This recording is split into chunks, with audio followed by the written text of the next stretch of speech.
gaaw fukki fan ak juróom ci weerub safar tombeek ñetti fan ci weerub octobre mbokk yi bismillah leen ci xibaaru marax gi. li si gën a fës màggalub Serigne Touba gile nag xam ne ay fan yu néew rek moo si des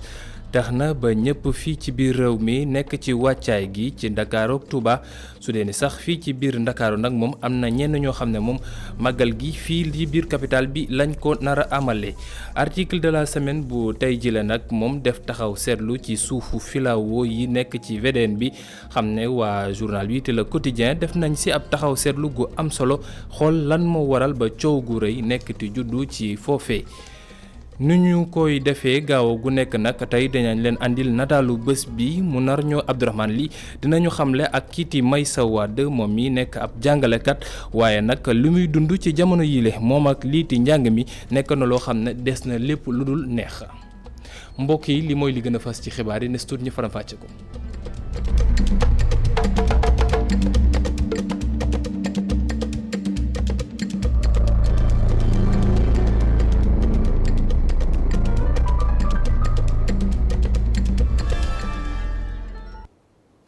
ñetti fan rek moo dox sunu diggante ak liiti 18 safar nekk màggalub Serigne Touba googee waaye nag fi mu toll nii mën nañoo wax ne daayira yu bëri ñoom nag jël nañu yoon gi nekk ci wàccaay gi ndax li ñu bëgg mooy teel a yegg foofee ca dëkk bu sell bi ngir mën a soobu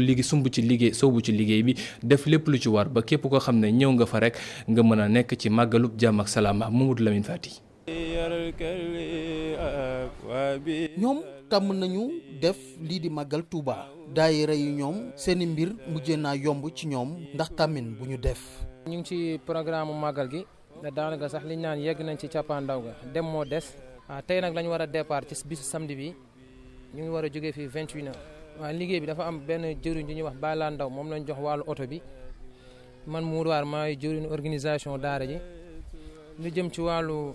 organisation bi nag dañ koo tas kenn ku nekk ku tul ni sëñ Saliou Diagne dañ koo jox wàllu ndugg beeg jëli bagage yi ku mel ni Moudou Waar ak ki ñu wax Moudou Lo gën koo xam si Moudou Passif ak Ibrahima Waar ñu ñoo yor wàllu baas yeeg saisi yi nga xam ne yëpp dañ koy jëfandikoo Touba. waaw ki jëm nag ci wàllu décoration li jëm ci wàllu màggal gi yëpp ku ñuy wax Alaaji Góor Waar ak jëriñ Fallou Kan ñoo ko yor waaw ku mel ni Tamsir Waar tamit li jëm ci wàllu ndox yeeg affaire ginaar yeeg wàllu ndawal yi jëm ci màgg gi yëpp moom moo ko yor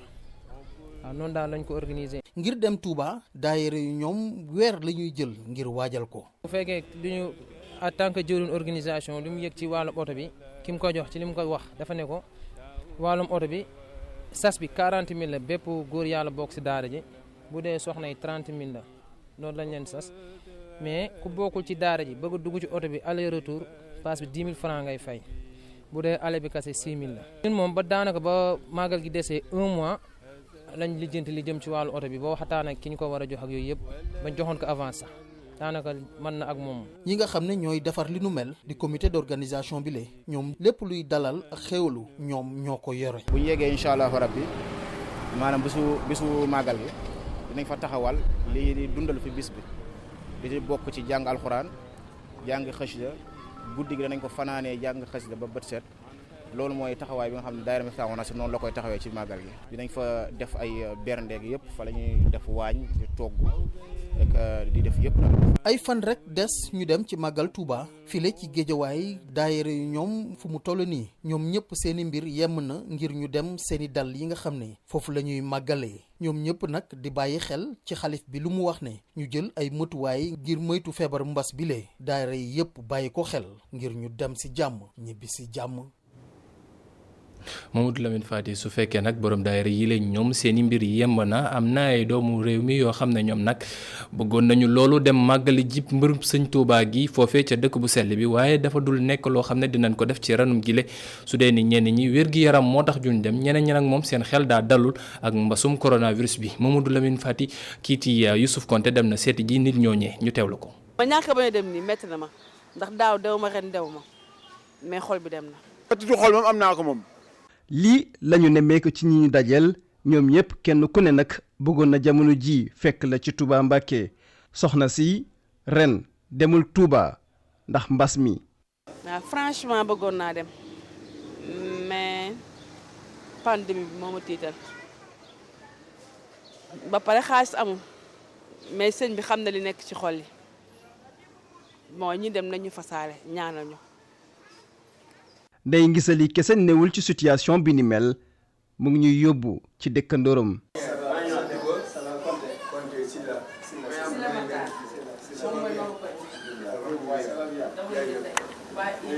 mag bi nga xam ne laq na lu ëpp juróom-ñaar fukki at moom nag am na li ko nakadi lool. màggali naa depuis 1960 ça fait 60 ans amul benn màggal bu ma luppe benn yoon xanaa mooy bu ma feebaree. dafa am sama benn xarit bu tudd maam Alassane Samb sama genn wàll la moo faatu tey ñu ngi koy yóbbu noonu Almeria bi ñuy fi daawu laa génn parce que dama am lu ma sentir ci sama yaram mais sama intention moo doon dem Touba. lu weesu ñaar fukki at ak juróom Abdoulaye Seck di dem ca Touba Mbàkke ca teel ren ji nag mënul dem ca Touba ndaxam wér-gu-yaramam may ko. non question de santé moo tax dew ma wér bu ma wéroon moom kenn du ma fa jiitu mais li ma ñàkk wér moo tax xëy na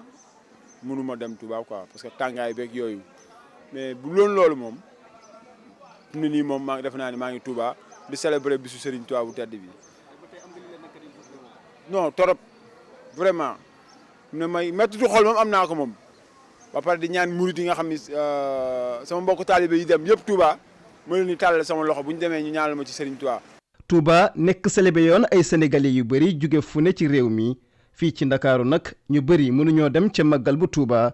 ndaxam kenn ku ne yaa xam li la teree dem. Youssouf Konté jërëjëf nga nekk foofee ca Touba nag wala fii ci Ndakaaru ak fépp foo mënti nekk ci àdduna bi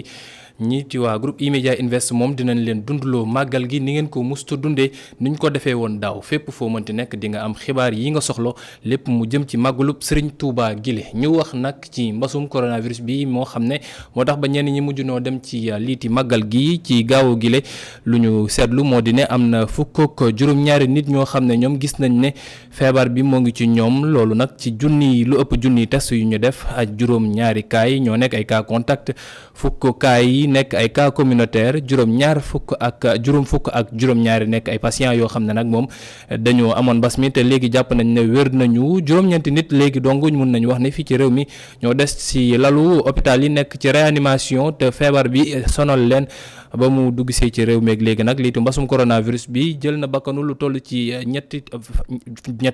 téeméeri nit ak fukk ak ñaar waaye ci gaaw gi la gisuñu kenn koo xam ne moom ñàkk na bakkanam te mbasum coronavirus bi la waral ko. ñu wax ci leneen fële ca liiti Kolda gis nañ ne am na jigéen ñu bëri ñoo xam ne dañ leen taxaw ñi ko def nag li ñu leen ci yóbbu moo di ne dañoo bëgg ba jigéen ñooñee ñu mënal seen bopp lépp bañ a dépendre ci kenn te bañ doon ay jigéen yoo xam ne dañuy toog seen kër yenn saa yi ñu fay jëlee li leen naqari moo tax ñu leen di jàngal nan la ñuy defaree liiti saabu bu jóge ci moringa wala sax liiti karité boo xam ne dinañ ko mën a jëfandikoo Seydou Diatta. centre conseil pour adolescent bu diwaanu Kolda ngi woyi di tàggat ndaw yi ngir dooleel seen taxawaay jëm ci sukkali gox bi yoon ay ndaw yu nekkul di jàng la ñu tànn ngir tàggat leen ci defar saabu bu méngoo ak soxla ak mën-mën ñu baax ci askan wi fi yeewu. depuis 4 jours ci doon def formation sur technique yi nga xamante ni moom la ñuy defaree saabu ñu nekkoon fi ak 51 xale yu jigéen ay ndaw yoo xamante ni ñu ngi dëkk fii nii ci Kolda ci ay village yu nekk ci biir Kolda formé leen ci ni nga xamante ni noonu la ñu war a defaree saabu jàngal nañ leen nag ay saabu yu bëri saabu simple saabu nga xamante ni ak diwtiir la ak saabu boo xamante ni ak nebedaay bu ñu ko jaayee dina leen permettre au moins ñu am astu yenn soxla yi nga xamante ni am nañ ko ñu mën koo faj. ren ak nu mbas mi lompañee kom bi ñu bari jàpp ne lu nu mel mun naa bokk ci ndëgërlaay askan yi ngir jógaat. parce que tey ji ku ñu jàngal métier bi nga mën saabu di ko jaay di ci am faj sa sol te doo ko laaj kenn yaakaar naa loolu dugg na ci suñu mandat. c'est une solution locale je sais que 2021 ça sera une année AGR ñu mën a yore seen bopp. jàppale jigéen mooy bunt bu njëkk ñeel sukkali jigéen bu ñu sukkandiku ci kaddu kii di madame Djeneba Diack nekk ku toftalu ci ñetteel place bi ginnaaw maire diwaan bi. parce que bàyyi nga jàng rek nga defe ne yow amatoo benn njëriñ ci àddina mënatoo def dara foog nga dem di ñaanaatu déedéet nit ki sa dignité moo nekk sa jëmm bopp moo li ci am solo bàyyi naa jàng mais dinaa ut lu may def président de la république dafa def jigéen mu def ko ci xoolu politique am nous sommes au centre de sa politique d'émergence jàng leen ngeen am métier pour mun a fat buumu gàcce ndax tey tolof ak métit buñ la koy teg day fekk nga dépendre si keneen mais boo munee régler sa problème as tuuti xëy na kenn du la teg métit. beneen groupe nar naa wute ñi ci wàllu formation bi waaye ñooñu nag ay élèves lañu te ci wàllu xarala yu yees yi lañu leen nar a tàggat. ñu dem ca Mbour nag foofee xam ne lii ti waa couverture maladie universelle ba mbasum coronavirus bi duggee ci réew mi léegi génneen lañ lu toll ci téeméeri millions yoo xam ne dañ ko jox lii di mutuelle yu nekk ci gox googee ngir mën a xool nuñ leen di jàppale taxawu leen ba lépp loo xam ne soxla nañ ko ñu mën koo demee am ci nu mu gënee loolu nag tax ba ci ajjuma gile ñu demoon seeti ji ñooñee fa ne ngir taxawu leen waaye tamit joxaat leen ay matériels yoo xam ne danañ ko soxla ngir mën a xeex lii ti mbasum coronavirus bi lee Mountaga Kane mu ngi fa woon. ci di Serigne Tall bokk ci service régional bu couverture maladie universelle bokkoon ci ndaje mi nga xamante ni ci lañ doon joxe ay matériel de protection pour mutuelle yi nekk fii ci département de Mbour wax na ne nguur gi def na lu ëpp téeméeri million ci mutuelle yi ngir ñu mën a xeex mbas mi mën a jàppale it seeni structure de santé. bi mbas mi taxawee ku nekk xam na ne taux de fréquentation yi nga xam ne au niveau des postes de santé dafa considérablement diminué dafa baissé ñu ne waaw tey boo jëlee wér-gu-yaram ñaari levier la demande et l'offre ñun dañuy gérer demande bi ci biir loolu nag agence d'année kon tey jot na loolu nga xam ne moom la ñu woowee subvention nguur ne man de à travers l'agence de la CMU lépp loo xam ne subvention la woon mu jëm ci département de Mbour nañ ko libérer pour permettre aux mutuelles non seulement d'avoir une santé financière mais aussi ñu mën a jàkkaarloo ak mbas mi waaye ci beneen côté bi ñu mën a accompagner seen poste de santé yi ñu mën a accompagner seen centre de santé yi ak comité départemental. wax na ne mutuelle de santé yi nekk fii ci Mbour nekk ñu ci ay jafe-jafe. non tey au niveau du département de Mbour mënatoo fee wax mutuelle en souffrance parce que aujourd'hui on a de fortes mutuelles. tey boo demee ba nga xam ne l'État à travers l'agence de la CMU dafa libéré woon l'ensemble des subventions au niveau des mutuelles loo xam ne tolloon na ci téeméeri millions ak lu topp vraiment on a de fortes mutuelles yoo xam ne prise en charge dinañ ko mën a wëyal 2020 dinañ ko mën a wëyal 2021 te benn mutuelle du ci am benn souffrance loolu nag non seulement État liggéey na ci mais partenaires yi aussi liggéey na ci. li wérte wóor mooy fi mu toll nii tembe ñi nga xamante nii ñoom ñoo am feebar yu chronique yoo xamante ne nii bés bu ne dañuy faju ñoom mënuñu bokk ci mutuelle yi mu mel ni nag day indi xaaj ak seen mu nekk mbir moo xam ne lu ñu war a seetaat la. Mountaga Kane li amul xaj ak seen nag mooy jigéen ya nekk ca Sandiara ca biir Mbour ñoom nag moom ñitti waa IMSEC ak waa FONGIP dañoo booloo génnee lu toll ci téeméeri million jox leen ko dimbale leen ndax ñoom li ñu bëgg moo dina jigéen yooyee ñu mënal seen bopp ba lépp loo xam ne jëm na ci ren ci campagne agricole bi ñu mën ci dugal seen loxo bu baax a baax kiiti Serigne Gueye Diop nekk maire Sandiara yëkkati na ay kàddu ñu teewlu ko. bëgg nag dugal 100 millions de francs ci économie bi. su ko defee jigéen ñi d'abord 50 millions yoo xam moom lañ leen di jox dañu daal di commencer dem liggéey préparer campagne melon campagne pomme de terre ak campagne fruit ku ne xam ne Sandiara melon yi ñu def Sénégal yëpp presque Sandiara lay jógee. day permettre aussi jigéen ñi commencer jël seen cantine commencer liggéey préparer marché bi nga xam ne la ñu bëgg a tabax préparer aussi les nouvelles cantines yi ñu bëgg a tabax préparer aussi restaurant yi ñu war a def ci port bi ak restaurant yi ñu war a tabax ci marché bu bees bi ak ci aussi zone industrielle bi Sandiara dafa nekk zone boo xam ne économie dafa nar a am doole at yi ñëw. waaye aussi xale yi mécaniciens yi les menuisiers ak ñëpp ñoo xam ne ñooy liggéey fii à Sandiara même les trams ak les chauffeurs ñooñu ñëpp dañu nar a bokk ci fond bi fond boobu nag li ko tax a jóg mooy kenn dootul toog sa kër ne aw ma li ma def parce que aw ma xaalis aw ma li mu war am ma pare loolu moo waral ma bëggoon gërëm vraiment ñi nga xam ne ñooy nos amis de l'IMSEC du FONGIP ak toute la population de Sandiara leen woon que déwén nag dañu bëgg a dépasser foofu dañu bëgg a dugal 500 millions ci économie bi pour préparer le futur. parce que soo bëggee préparer futur bi dafa laaj nga préparer bu baax a baax loolu moo waral ñu tey ma woon toute la population les femmes woon les jeunes woo artisans yëpp ñëpp nekk fi tey pour ñu def ce financement là. Serigne Gueye Diop maire Sandiara ay kàddoom ci micro Mountaga Kane ñu wax ci leneen que bés bu yàlla sàkk kii liggéey am nga heure pause lu ko jëlee 13h jàpp yenn saay 15h nit ki day bëgg defaru laata moo tàmbaliwaat liggéeyam loolu tax nag ba léegi ñu bëri dañuy choisir ñu leen di livrer lii di seen añ ñu àndi leen ko ci seen i bureau loolu tamit tax ba yenn ci bërëbu liggéeykaay ñoom dañuy wut seen i traiteur boobu yoo xam ne ñoo leen di toggal jox ko ñi fay liggéeyal ñu àndil leen ko ci place Omar Kane dugg na ci biir mbir yi xam nu muy demee ci biir business bi xam ne léegi nag mu ngi gënti am doole ci biir réew mi ñu teewlu ko. Sadio ak ay ñoñam amuñu jot benn yoon ñu ngi fii ci benn traiteur fii ay employés yuy liggéey ci ay entreprise lañu fiy toggal. dañoo ne nit ñuy commander clients yi dañ leen di informer ni commande bi dafay commencer à partir heure bi nga jot message mais dañuy fexe ñun 8h 9h 8h30 ba 9h au plus tard nga jot message bi pour nga mën a commander léegi mën nga commander entre 9h boobu ba 11h bu 11h jotee dañuy clôturer mais suñu clôturer ba tey dañuy am ñi nga xam ne ñuy commander dañuy xool en fonction disponibilité fi nekk lu ñu togg nii bu dee mën a commande yooyu mën nañ ko jël ñu jël ko. ñu préparer entre 11h30 ba midi au plus tard midi et demi midi et quart livraison yi gars yi départ ku nekk jot añam midi 45 13h au plus tard nga mën a añ noppalu tuuti balaa ngay reprendre ku war a reprendre 14h wala 14h30 mu mën a reprendre am jotam pour mën a noppalu. mu nekk clientèle boo xam ni dañoo exigeante bëgg lool lu set. clients yi itam ku nekk ak exigence am surtout ñu nekk ci société ñoom ñoo gën a kii mais tamit particulier yi seen exigence mooy lu set boo amee li nga xam ne jël nga ko pour jox leen ñu lekk du ñu xool li ci biir mais li nekk ci biti mooy li nga jël tëj bu dee dafa tilim dañuy nekk ki ci ginnaaw ci liggéey mooy maanaam setul dañ lay woo man sama plat bi muy nekk dafa kii ainsi de suite dañ leen comprendre mais expliquer leen parce que des fois liggéey bi dafay métti de telle sorte que boo defee lii mu am tâche bu ndaw boo koy changer ça te prend du temps. ci veille bi lañ leen di jox menu bi commande yi fekk leen ba ci seen bërëbu liggéeyukaay tey menu bi ñetti plat moo ci am. tey seboo lañ def am na mbaxal saalum ak foie grillé waaw seboo moo nekk nii yekk nañ ba pare ko plat joolaa la tey dañoo dellu Casamance pare na. midi daanaka commande yépp pare na pare ngir ñu livrer ko. employé bi di liggéey ci benn entreprise fii ci réew mi moom dafa bëgg ñu koy livrer añam bés bu nekk ndax jàpp na ni moo gën a efficace. fu moo nekkoon ñu doon livrer yooyu et donc ma gis ne vraiment seen lekk bi sell na ak yëpp te gaaw na te soo yoree liggéeyu nit tamit munoo empiéter si sa waxtu liggéey donc ma trouvé que ñu indi ñu repas yi jusqu'à destination moo gën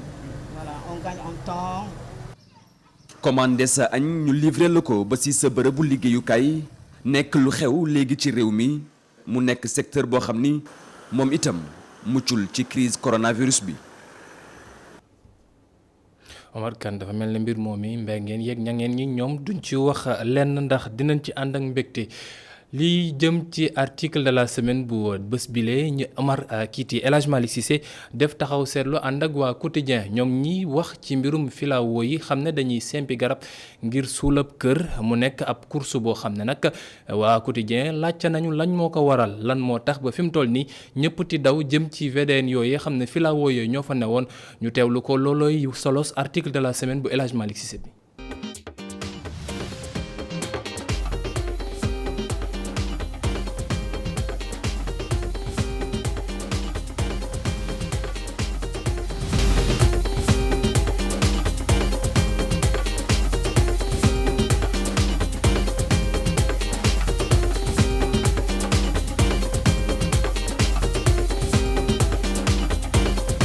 littoral bu Guédiawaye soxol yéenekaay bi di Le Quotidien journal bu groupe Avenir Communication def ci gëstu boobule gëstu lu mu néew def na weer ak fukki fan ak juróom.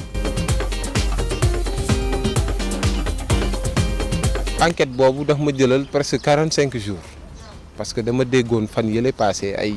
ay coow yu bëri coow suuf ma gis ne Guédiawaye nga xam ne moom benn zone d'extension la am te peut-être waxuma ko ci tubaab bi mais Guédiawaye c'est plus de 500 000 habitants donc ñoom bande des filao rek la ñu am pour zone d'extension instant yi dañoo xat waaw ma gis ne ku ci nekk installation yi mu fay commencer bëri parce que nee nañ magistrat yi ñu ngi fa syndicat des impôts ñu ngi fa ñu bëri ñu ngi fa te à la base dañ ne woon zone bi dañ ko étendre pour waa Guédiawaye bi ma demee xool dem naa ba gis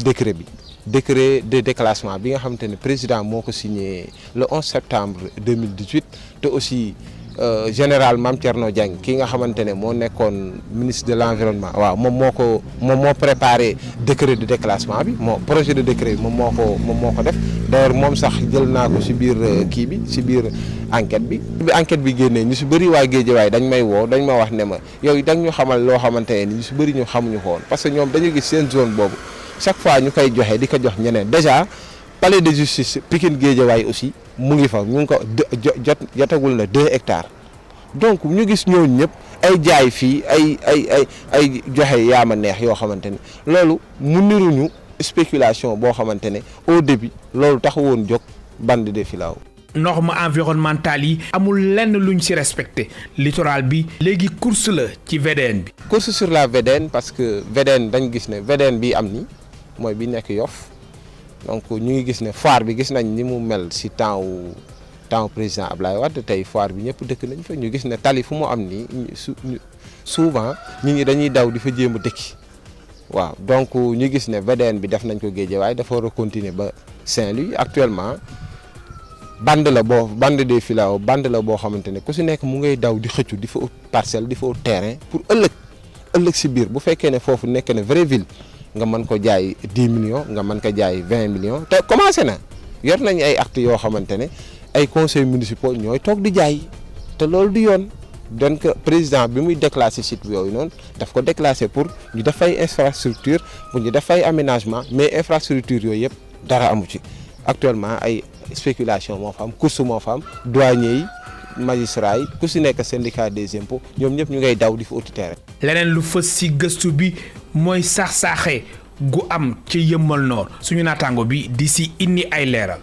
Yeumbeul Nord septembre 2018 précisément le 11 président dafa signé décret de déclassement 23 hectares donc ñu gis ne waaw loolu du Yeumbeul zone boo xamante day am inondation donc impacté yi la ñu waroon yóbbu foofu noonu mais impacté yi boo seetee gisuñu dara parce que maire bi la maire yi dafa def benn délibération 76 conseillers waaw pour ku si nekk am parcelle terrain te loolu taxu ko woon jóg donc loolu détournement d'objectif la si plan bi nga xamante ne moom lañ présenté président de la république ba mu déclassé zone boobu 23 hectares plan boobu dafa am ay complexes sportifs yu fa war a nekk ay stade ay parcs artisanaux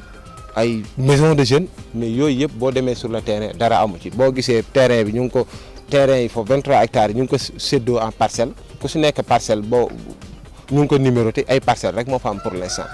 te ay hommes d'affaires ak moom ay conseillers municipaux ñoom ñoo ko moom te loolu tax ko woon jóg donc loolu xeetu détournement d'objectif la. Mbaye Sylla Khoumba ex agent bu Eaux et Forêts di artu mu ni mbir mi dafa jot ñu saytuwaat ko bu baax. day doon ay maison yoo xamante ne nee na suuf sëpp day ñëw boo moytu suuf si dañuy lalu si biir kër yi parce que filao yooyu c'est pas par hasard moo taxoon ñu def ko fa c'est année 40 yi lañ ko fa def te administration forestière coloniale bi dafa gisoon ne fii bande ay suuf la donc suuf si boo ko téyewul rek day avancer dugg si dëkk bi te loolu baaxul déjà ay maraîchers ñu fa woon donc di produire loo xamante ne nii donc Guédiawaye loolu moo wax ne bu ñu dindee filao yi loolu kii garab yu ñu dindi la yoo xamante ne peut-être am na ñoo xamante ne fa lañ nekkoon di fa suturlu ñooñu aussi di contribuer si Dakar li ñu war a lekk loolu yëpp dañ koy dindi pour ay habitation donc fekk nga nature bi nga dindi ko nga modifier ko te yow loolu c'est justement pour des logiques d'urbanisation donc c'est une forme de mal urbanisation boo xamante ne ni moom la ñu Mbaye Sylla Khoumba wax te loolu les conséquences environnementales dinañ ko gis dans 15 ans. bande filao bu Guédiawaye jamono ji course dëggantaan la ca VDN.